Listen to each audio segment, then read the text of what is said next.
Hi guys, in this video I'm going to show you how to verify your key cuts with your eyes and or tools, so you don't waste your time going to the vehicle trying and realizing that it's not going to be cut correctly. So a lot of times I mention overlay cuts. So overlay cuts to verify that, instead of holding the keys and like, oh yeah, that looks good, we want to hold it over. So I'm going to turn it so you want to see kind of like a drop shadow.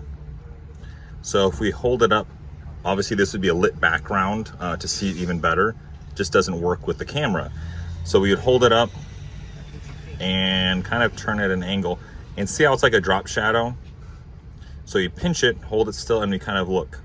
So straight on, it looks good. At a slight angle, cool, it looks good, looks good, looks good.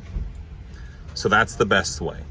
Make sure you buff it, of course, so it's smooth, and that's a really good indication that it's going to be a good fit in the door. You try in the door first, make sure it's smooth.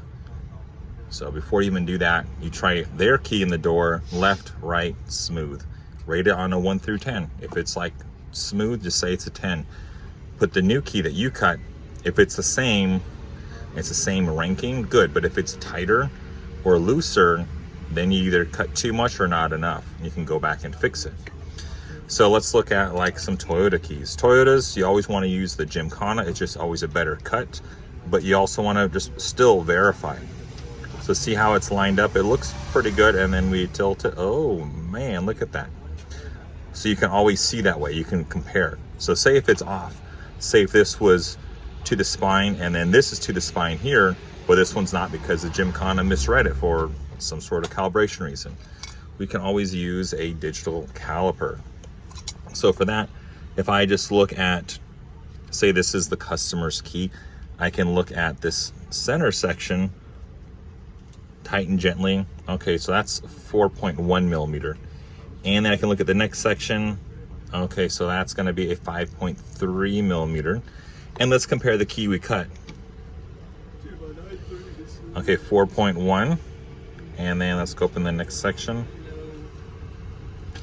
of 5.3. Good. So we can see that way too. We can use this to measure. And that kind of goes into the world of a Honda. Honda, you can't really overlay, because if you overlay and you look at it like, yep. So that's where you want to have a better skill set of being able to see these keys and have your eyes trained. So when you see a key like this, you can look at it and you can see the ridges, that ridge, the groove that pits the valley, or that peaks the valley, and you can see. You can also use the caliper and you can say, get that top section right there, 3.9, and go to the other side, 3.9, 3.8. Cool, that's good. Let's go ahead and measure this large section, 6.7 and 6.7. And then also really important for Honda is the spine. Make sure, see how it's like that glint? Make sure your key and their key matches. If you cut it manually on the 303, you can cut it too shallow and it will be too thick, it won't go. It'll go halfway into the door and stop. So let's go ahead and look and compare. 0.7 and 0.7, cool. So if we just visually look at these keys, we can see they are the same. Look at the spine, they are the same. Cool. So we want to get really good at that skill set so we can ID this and we can know. Same thing if we're looking at like a high security sidewinder cut or laser cut, as the kids call it on the street.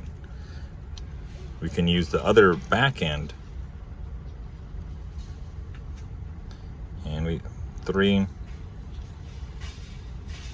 and it's usually going to be 3 millimeter, just because the groove is 3 millimeter. So checking the inside isn't really going to give any information. You check the outside still. So you check, okay, so that's 1.2 millimeters from the edge. We do that with the other key. Okay, this one is going to be, 2.7 millimeters from the edge. We check that new key. The main thing for a GM key like this is going to be the thickness. This section. So 0.4 millimeters. That's what we want to look at. That's going to be the important part for the checking. So this will work fine in the door, but the ignition sometimes won't turn because of cylinder steering wheel lock, or it's not cut deep enough, or it's cut too deep, like paper thin, and it won't work. Another situation once in a while is your cutting bits for your 303 will be curved. So instead of a right angle down here, like you can see like the glare, it's nice. This is a good cut. It would be rounded just a smidge so the tumblers hit it and it doesn't lock or unlock. Using a Gymkhana 3 or a Gymkhana, you always get a more precise factory cut because it pulls the code. That's just a little tidbit. So using this overlay technique where you line it up and you look and then you tilt just to see those key teeth, that's a really good way. Instead of holding it up and like, yep, it's good. You know, you can't compare looking at this and this. No one has eyes like a chameleon. Line them up, overlay, and that's what you're looking for. Hopefully this helps, and this will alleviate a lot of frustration and confusion on if it's a good cut or not. Thanks, and follow for more.